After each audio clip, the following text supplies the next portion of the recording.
స్నేహ బంధంపై ఎట్టకేలకు మౌనం వీడిన వినోద్ కాంబ్లీ. క్రికెట్ దిగ్గజం సచిన్ టెండూల్కర్, వినోద్ కాంబ్లీ ఇద్దరు చిన్ననాటి స్నేహితులు.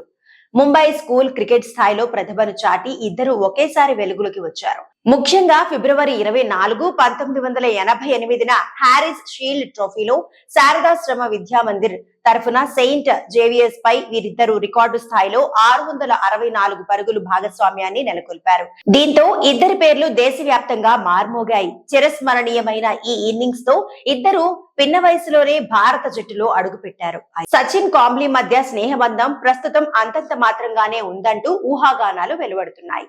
కొన్నాళ్లుగా చక్కర్లు కొడుతున్న ఈ కథనాలపై వినోద్ కాంబ్లీ మౌనం వీడాడు. మాస్టర్ బ్లాస్టర్ తో తన స్నేహబంధంపై మాట్లాడాడు. సచిన్ సాయం చేయలేదని, ఆ సమయంలో 2009లో ఇద్దరు మాట్లాడుకోలేదు, తన మనసుకు అనిపించిందని, చాలా నిరాశకు గురయ్యానంటూ కాంబ్లీ నోరు విప్పాడు. నిజానికి సచిన్ నాకు చేయాల్సిన సాయం చేశాడు. 2013లో నాకు జరిగిన 2 సర్జరీల ఖర్చును భరించాడు. మేమిద్దరం మాట్లాడుకున్నాం. చిన్ననాటి స్నేహం సాయం చేయడానికి ముందుకొచ్చింది అని ఆయన వ్యాఖ్యానించారు.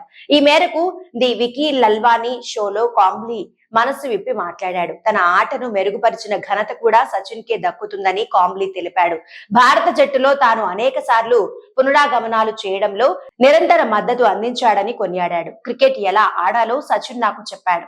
నేను 9 సార్లు జట్టులోకి రీఎంట్రీ ఇచ్చాను. మేము క్రికెటర్లం, గాయపడినప్పుడు, అవుట్ అయినప్పుడు బాధపడతాం అని వినోద్ కాంబ్లీ చెప్పాడు. కాగా సచిన్ టెండూల్కర్ నవంబర్ 1989లో పాకిస్తాన్ పై అరంగేట్రం చేశాడు. అయితే వినోద్ కాంబ్లీ కొంతకాలం నిరీక్షించాల్సి వచ్చింది. జనవరి 1993లో ఈడెన్ గార్డెన్స్ వేదికగా ఇంగ్లాండ్ పై అరంగేట్రం చేశాడు. అయితే కాంబ్లీ భారత్ తరఫున 17 టెస్టులు, 104 వన్డేలు మాత్రమే ఆడాడు.